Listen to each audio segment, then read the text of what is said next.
It was a Friday evening, and everything seemed normal. I just walked through the door after a long week at work, the smell of dinner wafting through the house. Linda, my wife of 10 years, was bustling around the kitchen, humming to herself. For a moment, I thought about how lucky I was, how much stability and love we'd built together. That thought would soon seem laughable. After dinner, as we were putting away the dishes, Linda stopped me. She was fidgety, her hands twisting the dish towel, her eyes darting around like she was looking for an escape route. "Thomas," she began, her voice shaky but deliberate. "I need to tell you something." I froze. My mind raced through a dozen possibilities, none of them good. "What's wrong?" I asked cautiously. She sighed, sitting down at the kitchen table. "I love you. I want you to know that before anything else. I love you, and I want us to stay married." "Okay," I said, though the tension in her voice set my nerves on edge. "What's this about?" "I've been doing a lot of thinking lately," she continued, choosing her words carefully. "And I've realized there's something I need to experience in my life. Something I feel like I've missed out on." I sat across from her, every muscle in my body tensing. "What are you saying, Linda?" "I want to take a lover," she blurted out, then quickly added, "but I want us to stay together. I don't want this to affect our marriage." The words hit me like a brick wall. For a few moments, I could only stare at her, trying to process what I'd just heard. "You're joking, right?" I finally said, my voice tinged with disbelief. "No, I'm serious," she said quietly, tears forming in her eyes. "I've never done this before. I've never wanted to. But now, it feels like something I need." I felt like the air had been sucked out of the room. My heart raced, my throat tightened, and my thoughts spiraled into chaos. "Linda," I said, my voice low and trembling, "how do you think this is okay? How do you even ask something like that?" She reached across the table, her hand hovering as if to touch mine. "Thomas, it's not about not loving you. I love you so much. But this is something personal. It doesn't change what we have." I jerked my hand away. "Of course it changes what we have. You're asking for permission to cheat on me and still call it a marriage." Her face crumpled, and she started crying. But then came the real kicker. "It's not theoretical," she admitted. "I already have someone in mind. His name is Frank. I've been talking to him, and we've made plans." It was like my world cracked in half. She'd already decided, already crossed a line. "I need some air," I muttered, standing so abruptly that my chair scraped loudly against the tile. Linda called after me as I grabbed my coat and walked out the door, but I didn't look back. I spent hours walking aimlessly through our neighborhood that night, trying to make sense of Linda's words. The crisp evening air didn't do much to clear my head. Every time I thought about her confession, a fresh wave of nausea hit me. The audacity of it. She loved me but wanted to be with someone else. How could she not see how contradictory that was? By the time I got back home, the house was quiet, except for the faint sound of a TV murmuring in the background. Linda was curled up on the couch, her knees pulled to her chest, still in the same clothes she had on during dinner. She looked up when I walked in, her eyes red and swollen. "Thomas," she whispered. "I'm sorry I dropped this on you like that. I shouldn't have said anything tonight." I stood there for a moment, unsure of what to say. Part of me wanted to scream at her, demand an explanation, but I couldn't trust myself to keep it together. So, I said finally, my voice cold. "Frank. Who is he? How long has this been going on?" Linda winced like I'd slapped her. "He's someone I met through work," she admitted. "We've only been talking for a few months. It's not physical, I swear. But I feel a connection with him. That's why I wanted to talk to you before anything happened." "Talk to me." I shot back. "Do you think that makes this better? That you're just being honest about wanting to sleep with another man while I sit at home playing husband?" Her lips quivered, and she looked down at her hands. "It's not like that. I never wanted to hurt you, Thomas. I've been so confused about my feelings. I thought if I was open with you, we could work through it." I shook my head in disbelief. "Work through what? You're not asking for therapy, Linda. You're asking for permission to blow up our marriage." Her tears started again, but they didn't move me this time. I was too angry, too hurt. "You've already been talking to him. You've already made plans. So don't sit there pretending this is just an idea you're floating. It's done." She looked up sharply. "It's not done. Nothing's happened yet. Yet, I repeated bitterly. That's the key word, isn't it? Silence hung between us like a heavy fog. Finally, I sighed, dragging a hand down my face. I can't do this tonight. I need space. Linda's voice broke as she called after me, but I was already heading upstairs. I locked the bedroom door behind me, not that it would stop the hollow ache in my chest. I lay there in the dark, staring at the ceiling, replaying the conversation over and over until the sun came up. The next morning, Linda was still quiet as I came downstairs, dressed and ready for work. She was in the kitchen, staring blankly into a cup of coffee. "Thomas, can we talk?" she asked hesitantly. "There's nothing to talk about right now," I said firmly. "I need time to think." "Please don't shut me out," she pleaded, her voice cracking. "I want to fix this. I want us to work." I stopped and looked at her. She seemed so small, so unsure of herself, and for a brief moment, my heart softened. But then I remembered Frank. I remembered her plans. My resolve hardened again. "You say you want to fix this, but you've already betrayed me, Linda.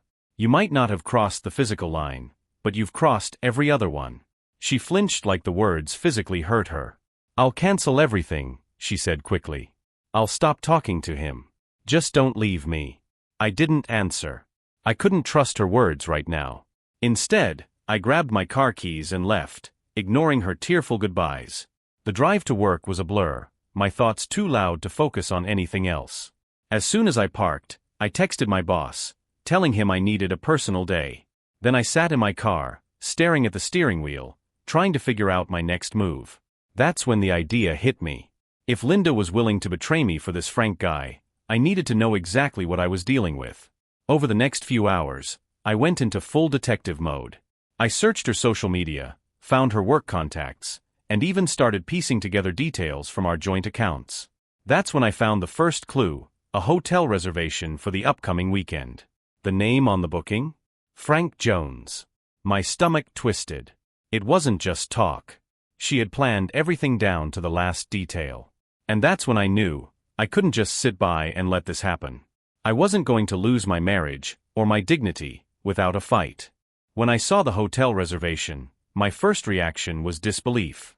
I stared at the screen, rereading the email confirmation as if it would disappear if I looked hard enough.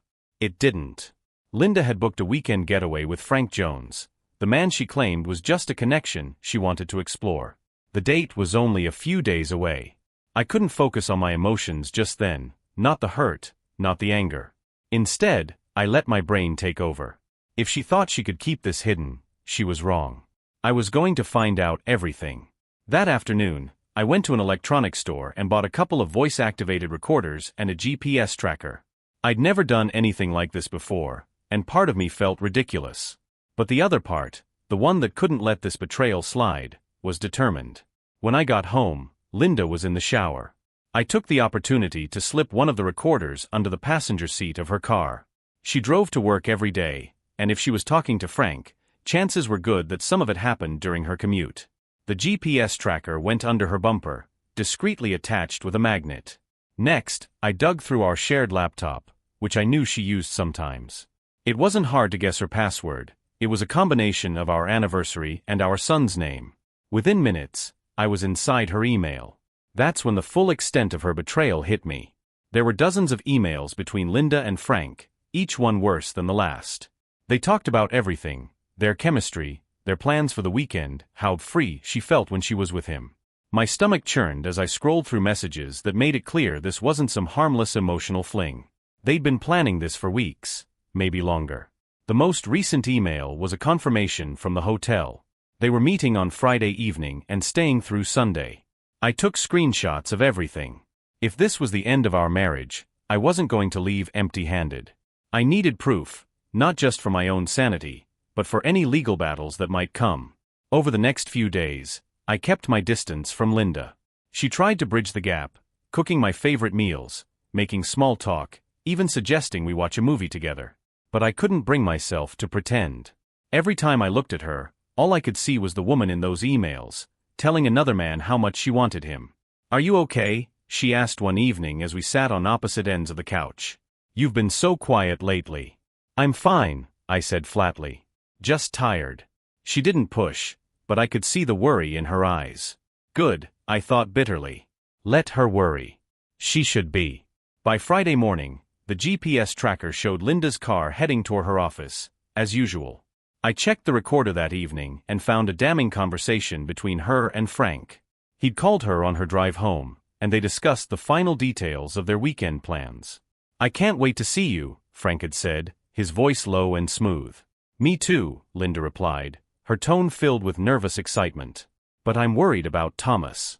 He's been so distant lately. I don't know if he suspects something." "You're overthinking it," Frank reassured her. "Once you're here with me, everything will feel right. Just focus on us."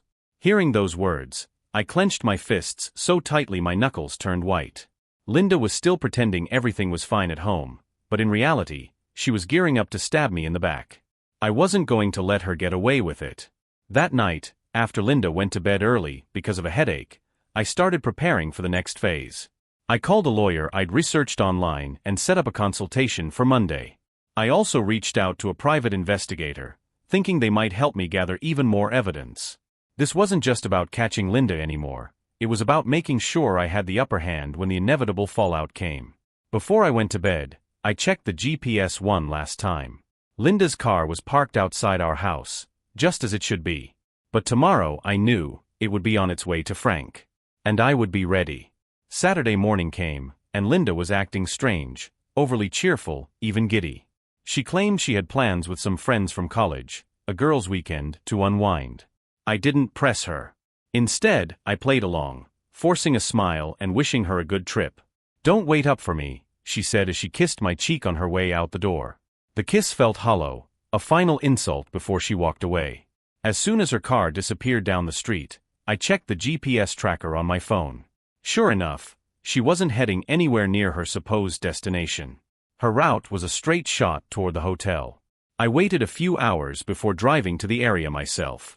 Parking a few blocks away, I took out the binoculars I'd picked up earlier in the week and found her car in the hotel lot. A black sedan was parked next to it, and I didn't have to guess who it belonged to. I lingered for a while, watching from a distance, until I saw them emerge from the hotel hand in hand. Linda looked radiant, smiling up at Frank like a lovesick teenager. My stomach churned at the sight. I snapped a few photos, my hands trembling. This wasn't the woman I thought I married. This was someone else entirely. Back at home that evening, I reviewed the photos and recorded data. Every click of the camera and every screenshot felt like a piece of my heart breaking off, but I couldn't stop. I had to build a case, not just for divorce, but for myself, to remind me I wasn't crazy, that this was really happening. By the time Linda returned Sunday night, I was calm on the surface but boiling underneath. She came in with a casual hey, carrying a bag she claimed held souvenirs for the kids.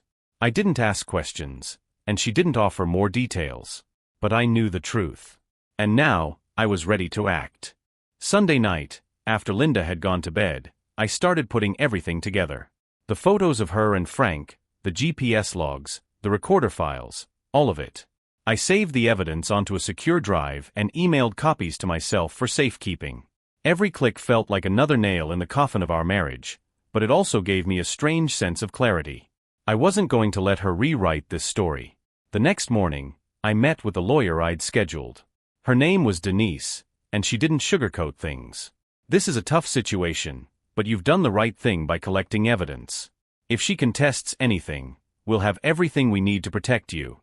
We talked through the options, including divorce proceedings and financial protections. Denise suggested I also prepare for the emotional fallout. "She's going to deny and deflect, maybe even turn it around on you," she warned. "You need to stay grounded." I nodded, determined to stay strong. I'd already started disentangling our lives, freezing the joint accounts and moving my paycheck into a personal one. It was only a matter of time before the confrontation. Tuesday evening, I took one last step. I reached out to Frank's wife. I'd found her name and number during my research, and though I wrestled with whether to involve her, I felt she deserved to know. "Hi, is this Sharon?" I asked when she answered. "Yes." "Who is this?" she replied, cautious. "This is Thomas. I'm Linda's husband," I said carefully. "I think we need to talk." That night, Linda sat across from me at the dinner table, laughing with the kids as if nothing was wrong. I looked at her, wondering how someone could live such a double life. I knew her world was about to come crashing down, but for now, she was blissfully unaware. I forced myself to smile and pass the potatoes, knowing the storm was coming. By Wednesday evening, I was ready. The kids were spending the night at my sister's house, giving me the privacy I needed to confront Linda. She came home from work, dropping her bag by the door like it was just another normal day. "Hey," she said, smiling. "How was your day?" I didn't answer right away. Instead, I gestured toward the dining table, where I'd laid out a manila folder. "We need to talk." Her smile faded, replaced by a look of cautious curiosity. "What's this about?" "Sit down," I said evenly. She hesitated, but eventually obeyed. I sat across from her, staring at her for a long moment. "You've been lying to me," I began. "For months." She flinched, but tried to play it cool. "Thomas, I don't know what you're talking about." I opened the folder and slid the first few photos across the table. They showed her and Frank at the hotel, holding hands, laughing. Her face turned pale as she stared at them. "What is this?" she whispered. "Evidence," I said flatly. "Of you sneaking off with Frank while lying to me about a girls' weekend.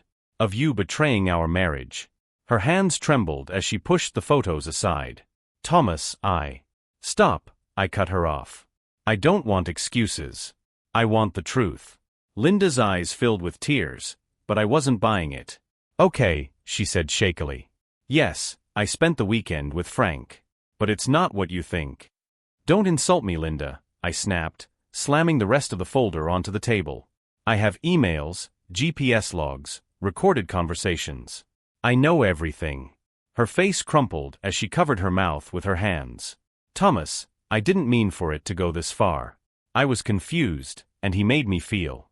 "Don't you dare try to make this about your feelings," I said, my voice rising. "You've destroyed the trust in this marriage, and now you want to blame some midlife crisis?" "I love you," she cried. "I do. I never stopped loving you." I shook my head, standing up from the table. "No, Linda. You don't get to say that after everything you've done. Love doesn't look like this." She reached out as if to grab my hand, but I stepped back. "Thomas, please, we can fix this. I'll cut things off with Frank. I'll do whatever it takes." "It's too late for that," I said, my voice cold. "I've already spoken to a lawyer. And just so you know, Frank's wife knows everything too." Her eyes widened in panic. "You told Sharon," she whispered. "Yes. She deserves to know, just like I deserved better than the lies you've been feeding me." Linda broke down into sobs, but I couldn't bring myself to feel sorry for her. I watched her cry, knowing this was only the beginning of the fallout. For the first time in weeks, I felt calm. The truth was out, and I wasn't the one who destroyed everything. Linda had done that all on her own.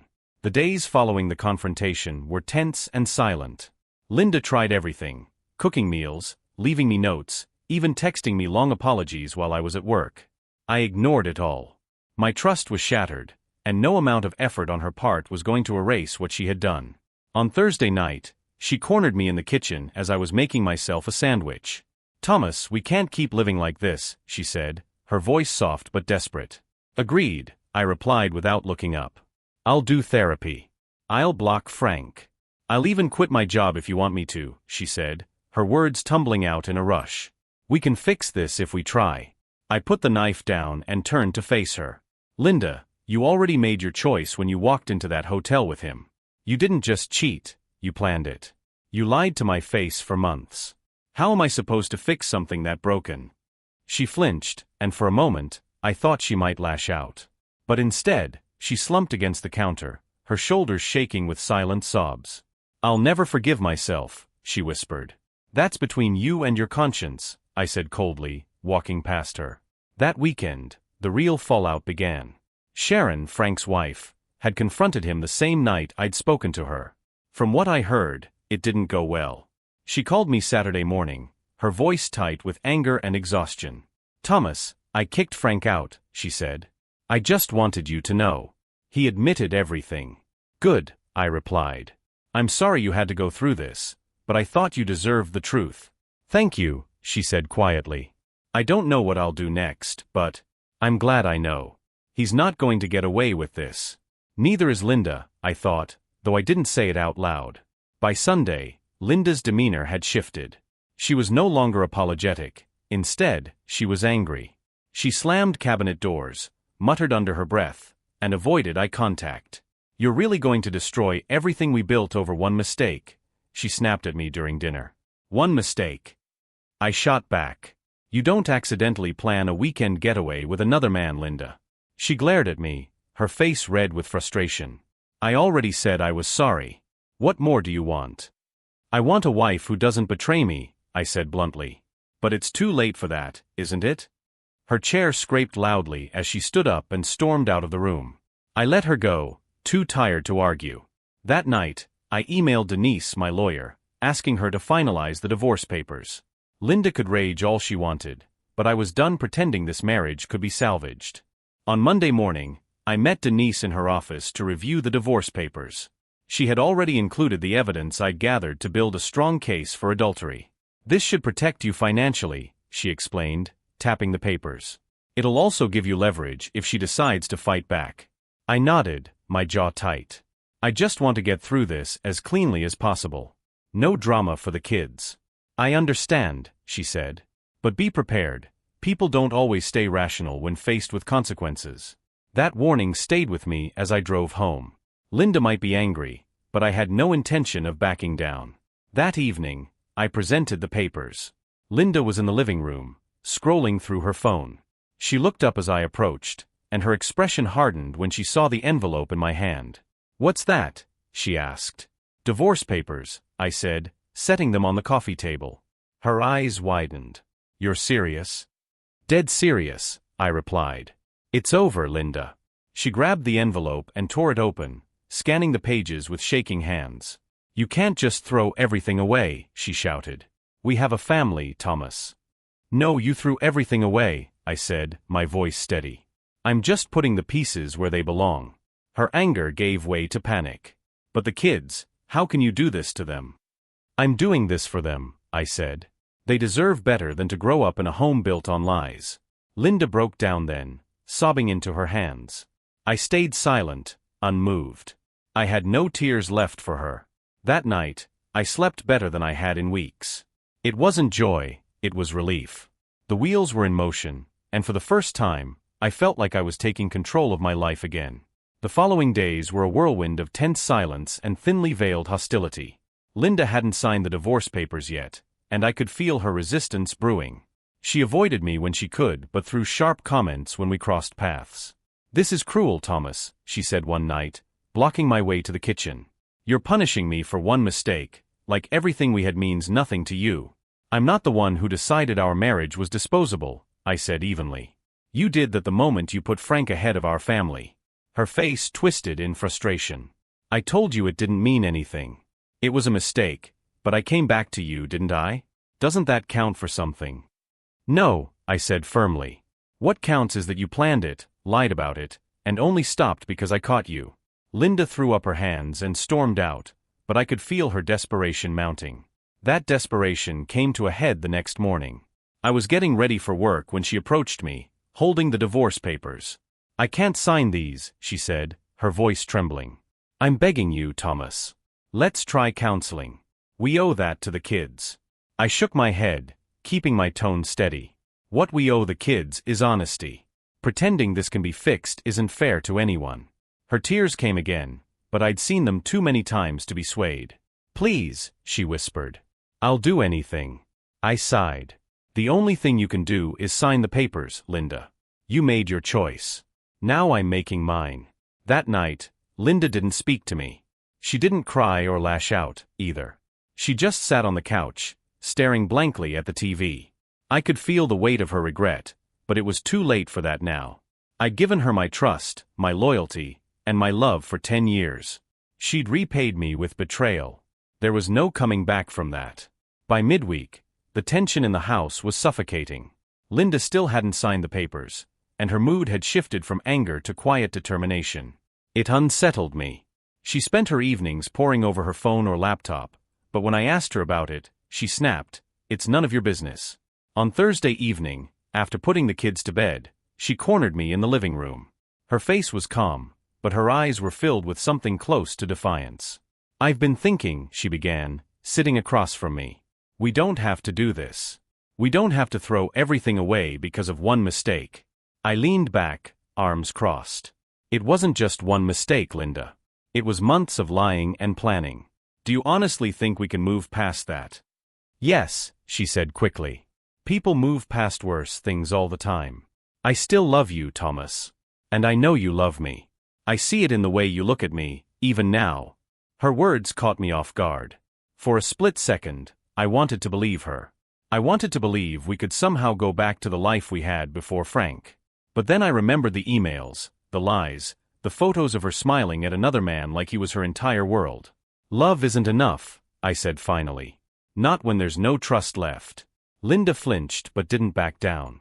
You think ending this is going to fix everything? You think walking away is going to make the pain disappear?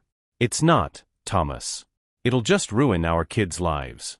Her voice cracked on the last word, and I felt a pang of guilt. But I couldn't let that guilt steer me away from what I knew was the right decision. They'll survive, I said, my tone softer now. Kids are resilient, and they'll adjust. What they won't survive is growing up in a home where their parents can't even look at each other without bitterness. Her shoulders sagged as the fight drained out of her. I don't know what else to say, she whispered. Then don't say anything, I said, standing up. Just sign the papers. That night, I couldn't sleep. I kept replaying her words in my head, wondering if I was making the right decision. Was it really better to end things for good? Or was there some part of me that could still fight for this marriage? By morning, I had my answer. Linda might have been right about one thing. Divorce wouldn't erase the pain. But staying in this broken marriage would only magnify it. On Friday, Linda finally signed the papers. She left them on the counter for me to find when I came home from work. There was no note, no dramatic gesture, just her signature scrawled at the bottom of each page. When I walked into the living room, she was sitting on the couch, staring at her hands. It's done, she said quietly. I nodded, unsure of what to say. I'll file them first thing Monday. She looked up at me then, her eyes filled with tears. I'm sorry, Thomas. For everything. I mean it. I know, I said, and for the first time, I meant it too. But knowing she was sorry didn't change what had happened. And it didn't change the fact that I was finally ready to move on. Monday morning arrived like a long-awaited storm. I left the house early, carrying the signed divorce papers in a folder under my arm. Linda didn't say goodbye as I left, but I caught a glimpse of her through the living room window. She was sitting in her usual spot on the couch, staring blankly at the wall. At the courthouse, the process felt surreal. The clerk stamped the documents and explained the next steps in a monotone voice, but I barely heard her. My mind was spinning with memories of our life together. The laughter, the vacations, the late-night talks that once made us feel inseparable. It felt like I was burying a part of myself. As I walked back to my car, I couldn't shake the weight of finality. There was no turning back now. When I returned home that evening, Linda was in the kitchen making dinner. The smell of lasagna filled the house, a meal she knew was one of my favorites. For a moment, I almost forgot about everything, but then reality crashed back. The papers are filed, I said as I set my keys on the counter. She froze, her back to me. I figured, she said softly. I'll move into the guest room tonight, I added. I don't want to confuse the kids. Right, she replied, her voice tight. She turned around, her eyes glassy but determined. Thomas. I know it's too late, but I want you to know I did love you. I still do. And I hate myself for ruining this. I met her gaze, my emotions tangled in a mess of anger, sadness, and something I couldn't quite name. Maybe you should have thought about that before Frank, I said, harsher than I intended. Her face crumpled, but she didn't cry. Instead, she nodded and turned back to the stove, stirring the sauce with mechanical precision. Later that night, I moved my things into the guest room. The kids noticed, of course. Lily, our youngest, followed me down the hall with a frown on her face. Why are you sleeping in here, Daddy? She asked, her voice full of worry. I knelt down and placed my hands on her shoulders. Sometimes grown-ups need space, sweetie. But it doesn't mean I love you any less, okay? She nodded reluctantly, but I could tell she didn't understand. How could she? That week was a blur of strained conversations and awkward silences. Linda tried to keep things as normal as possible for the kids, but it was clear they sensed something was wrong. At dinner, Luke, our oldest, finally broke the tension. "Are you and Mom getting a divorce?" he asked bluntly, his fork hovering mid-air. Linda froze, her eyes darting to me. I took a deep breath. "We're still figuring things out, buddy," I said carefully. He nodded, but the look in his eyes told me he knew the truth. By the end of the week, the tension in the house was unbearable. Linda seemed to be withdrawing more with each passing day, while the kids grew quieter and more watchful. On Friday night, as I sat in the guest room scrolling through my phone, Linda knocked on the door. "Can we talk?" she asked, poking her head inside. "Sure," I said, setting my phone aside. She stepped into the room, her arms crossed tightly over her chest. "I've been thinking," she began, her voice trembling. "Maybe I should move out for a while. Give you and the kids some space." I was surprised but not entirely against the idea. "If that's what you think is best," I said carefully. "It's not about what's best," she said quickly. "It's about doing something to make this easier for everyone." For the first time, I saw the weight of regret in her eyes, and it hit me how much she was struggling. But even that didn't erase the damage she'd done. "We'll figure it out," I said. "But you need to do what you feel is right." She nodded, her lips pressed into a thin line. "I'll start looking for a place tomorrow." As she walked out of the room, I felt a strange mix of relief and sadness. We were moving forward, but at what cost? The weekend came, and Linda followed through on her promise. She spent Saturday afternoon on her laptop, scrolling through rental listings. By evening, she'd found a small 2-bedroom apartment on the other side of town. "It's not far," she told me as she packed some of her things. "The kids can still visit any time. I don't want them to feel like I'm abandoning them." I nodded, unsure of how to respond. Part of me admired her for putting the kids first, but the larger part of me couldn't forget why we were here in the first place. The next few days were a blur of packing boxes and coordinating logistics. Linda handled most of it on her own, though I helped with the heavier items. We barely spoke during the process, but the silence wasn't angry, it was exhausted. On Wednesday, the movers came. The kids were at school, which made it easier, though the house felt eerily empty once her things were gone. Her absence hit harder than I'd expected. Before she left, she stood in the doorway, holding her keys. "This isn't what I wanted, Thomas," she said quietly. "But maybe it's what we need." "Maybe," I replied, keeping my tone neutral. She hesitated, like she wanted to say more, but eventually just nodded and walked out. The sound of her car pulling out of the driveway echoed through the empty halls. That evening, I sat down with the kids to explain things. They'd been asking questions all week, and I couldn't put it off any longer. "Mom's going to stay in her own place for a little while," I said, keeping my voice steady. "It doesn't mean she loves you any less. It just means we need some space right now." "Are you getting a divorce?"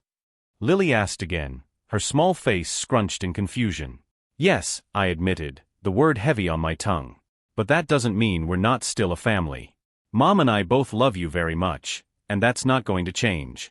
Luke was quiet, his jaw set in a way that reminded me of myself. Finally, he asked, "Is this because of the guy Mom was talking to?"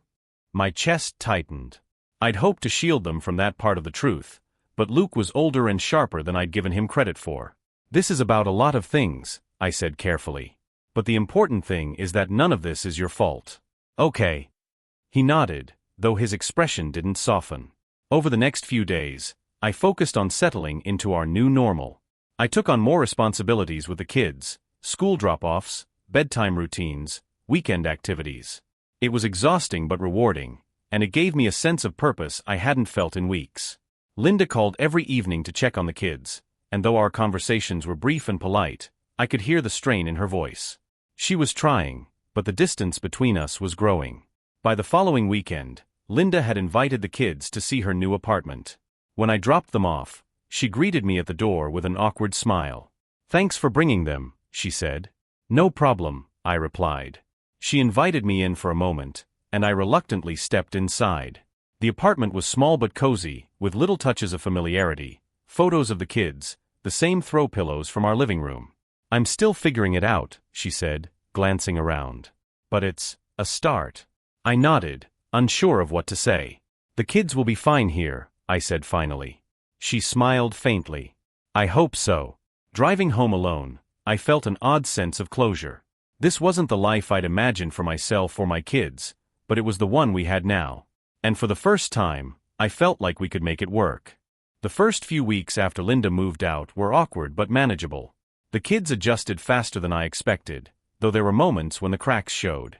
Lily would call Linda almost every night before bed, and Luke often stayed quiet, lost in his own thoughts. One night, as I tucked Lily in, she asked, "Do you still love Mommy?" Her question caught me off guard. "I'll always care about her," I said after a moment. "She's your mom, and we've been through a lot together. But sometimes, even when you care about someone, you realize things aren't working the way they should." Lily nodded solemnly, as if she understood more than a 7-year-old should. "I just don't want you to be sad anymore," she said softly. I kissed her forehead. "Don't worry about me, sweetie. My job is to make sure you're happy." The dynamic with Linda was civil at best.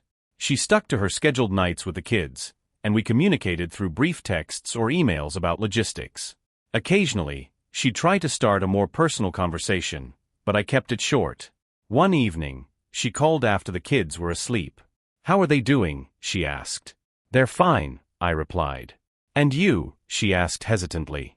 "I'm fine too." There was a long pause before she said, "I hate how things turned out, Thomas. I wish I could undo it all." "Wishing doesn't change anything," I said, trying to keep my voice neutral. "What's done is done." She sniffled, but I didn't wait for more.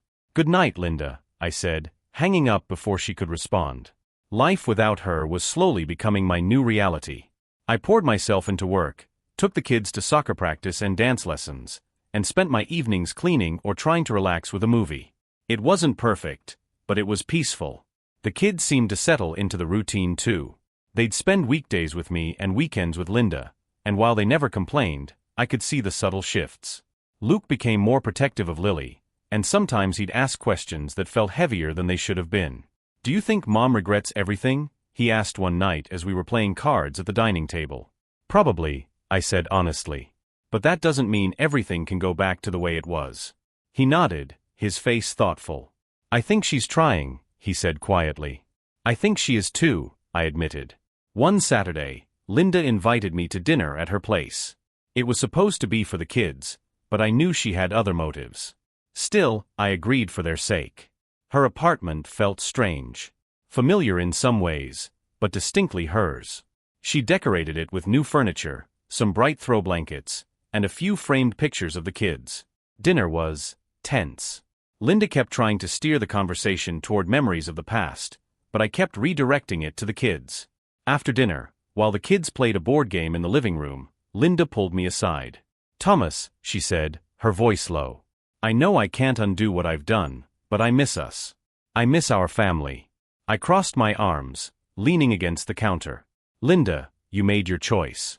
We're doing the best we can for the kids now, but there's no us anymore." She looked like she might cry, but I didn't soften. I couldn't afford to. "I hope one day you can forgive me," she said finally. "I'm working on it," I admitted. "But forgiving doesn't mean forgetting. And it doesn't mean going back." The conversation ended there, but the heaviness lingered long after I left with the kids. By the end of the month, I realized I'd stopped expecting things to go back to the way they were. This was the new normal, and while it wasn't what I'd planned for, it was mine to rebuild. Weeks turned into months, and the routine solidified. The kids seemed more at ease, adjusting to the split homes better than I expected. Linda and I kept communication strictly about them: pickups, drop-offs, school projects. The tension that once hung in the air between us began to dissipate, replaced by a colder, distant civility. I wasn't angry all the time anymore. The sharp sting of betrayal had dulled into something quieter, something I could live with. But even as the anger faded, the sense of loss lingered. One Friday evening, I sat on the bleachers at Luke's soccer game, cheering as he blocked a shot at goal. For a moment, I caught myself smiling, genuinely proud of him. But then my eyes drifted to the other parents, couples sitting together, laughing and clapping for their kids. I felt the pang of what I'd lost. Not Linda, exactly, but the idea of what we'd built. The partnership, the stability. After the game, Luke ran over, grinning ear to ear. "Did you see that save, Dad?" "I did," I said, ruffling his hair. "You were incredible out there." He beamed, and for a moment, the ache in my chest eased. Saturday brought an unexpected text from Sharon, Frank's ex-wife. "Sharon, hey Thomas, I hope it's okay to reach out. Just wanted to check in. I stared at the message for a long moment before replying. Me, of course. How are you doing? Sharon, better. Still figuring things out, but I'm moving forward. How about you? Me, same. One day at a time. We exchanged a few more messages, mostly about the kids and adjusting to our new lives. There was no bitterness in her tone, just a quiet understanding that only someone in our situation could offer. Sharon, if you ever need someone to talk to, let me know. Me, same goes for you. It was a simple exchange, but it stayed with me. For the first time in a long time, I didn't feel so alone. The following week, Linda asked to meet for coffee, to talk about the kids. I agreed, though I was wary of her intentions. When I arrived, she was already seated, nervously stirring her coffee. Thanks for meeting me, she said as I sat down. What's on your mind? I asked. Linda hesitated, then took a deep breath. I've been thinking a lot about what happened, about everything I did. And I know I can't change it, but I want to make things easier for you and the kids. I want to be better. Her words surprised me. They didn't feel like an attempt to win me back, but rather an honest admission of guilt. I appreciate that, I said cautiously. The kids need both of us to be stable, and they need to see us working together. She nodded. I know I messed up, Thomas. And I know I can't fix what I broke. But I don't want us to hate each other. I don't hate you, I said after a moment. I hate what you did. But you're still their mom, and that's what matters. For the first time, I saw a glimmer of relief in her eyes. That night, I thought about our conversation. It didn't change anything. It didn't erase the betrayal or the pain. But it gave me hope that we could at least co-parent without bitterness. And maybe, just maybe, I could finally start letting go of the past. A few weeks later, Linda and I stood together at Lily's school play. She was playing a sunflower, her little face beaming as she delivered her line. The room erupted in applause, and Linda leaned over. She's amazing, she whispered. She is, I replied, not looking at her. Afterward, we congratulated Lily and took a few family pictures together, the kids insisting we stand side by side. It felt awkward but necessary. For them, we were still a family, even if the pieces didn't quite fit anymore. That night, after dropping the kids at Linda's, I sat in my empty house, reflecting. I didn't feel angry anymore. Sad? Maybe. But the bitterness was gone, replaced by a cautious acceptance. The divorce had stripped everything bare, leaving me to rebuild piece by piece. It wasn't the life I'd imagined, but it was mine to shape now. As I climbed into bed, my phone buzzed with a text from Sharon. Sharon, hope Lily's play went well tonight. Me, it did. Thanks for asking. For the first time in months, I smiled. Maybe the past would always linger, but the future was starting to feel possible again.